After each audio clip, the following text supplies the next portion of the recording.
ভাগ যখন গরুর ওপর হামলা করবে তখন দেখতে পায় সাদা হায়না। হায়নাকে দেখে বাঘ পালিয়ে যায়। কিছুক্ষণ পর দেখা যায় দানব আকৃতির এক ভয়ঙ্কর লাল হায়না। লাল হায়নাকে দেখে সাদা হায়না পালিয়ে যায়। লাল হায়না গরুকে নিয়ে জঙ্গলের ভিতরে চলে যায়। হাই হাই, এটা কি দেখলাম! সুন্দরবনের সাদা এবং ভয়ঙ্কর দানব আকৃতির লাল হায়না আসলো কোথা থেকে? উফ, জলদি যাই এখান থেকে। আবার কখনো কখনো আবার হায়নাগুলো চলে আসে।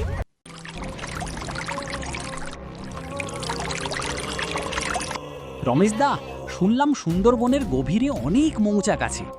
চলো আজকে ওইখানেই যাব। আমিও গ্রামের সবার কাছ থেকে শুনলাম ওইদিকে নাকি অনেক মধু আছে। আজকে সেই জায়গায় মধু সংরক্ষণ করতে হবে।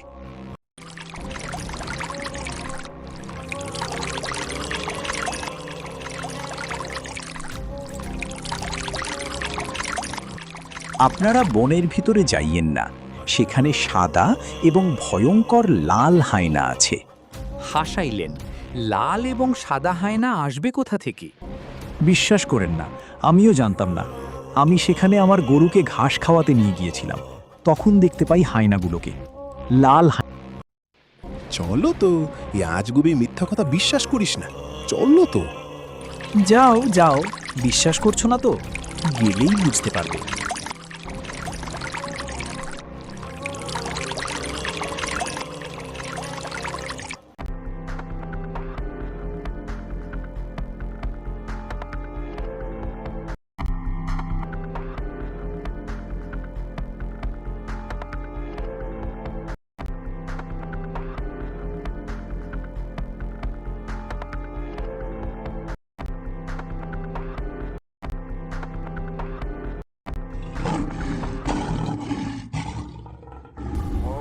কি দেখলাম?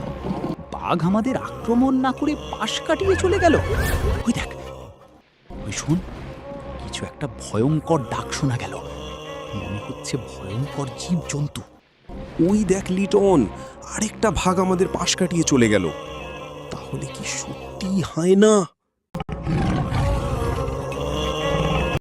পালা লিটন পালা, ভয়ঙ্কর লাল হায়ানা।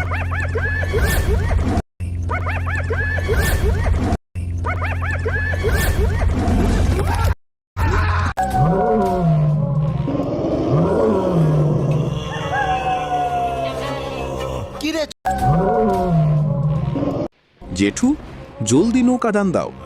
লিটন কই?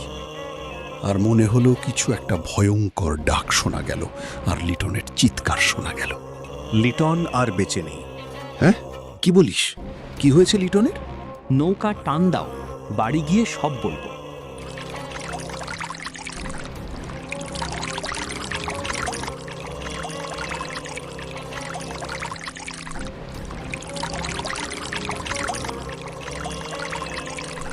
এই, তোমরা এইদিকে কি করতে গেছিলে? তোমরা জানো না সুন্দরবন জঙ্গলে লাল এবং সাদা হায়না ঢুকেছে? সরি স্যার, আমরা জানতাম না। আমাদের এক বন্ধুকে মেরে ফেলেছে ওই হায়না। স্যার, ছেড়ে দেন এদেরকে। এরা হয়তো জানতো না, তার জন্যই তাদের এক বন্ধুকে হারিয়েছে। আচ্ছা যাও, তোমরা আর কখনো সুন্দরবন জঙ্গলে আসবে না।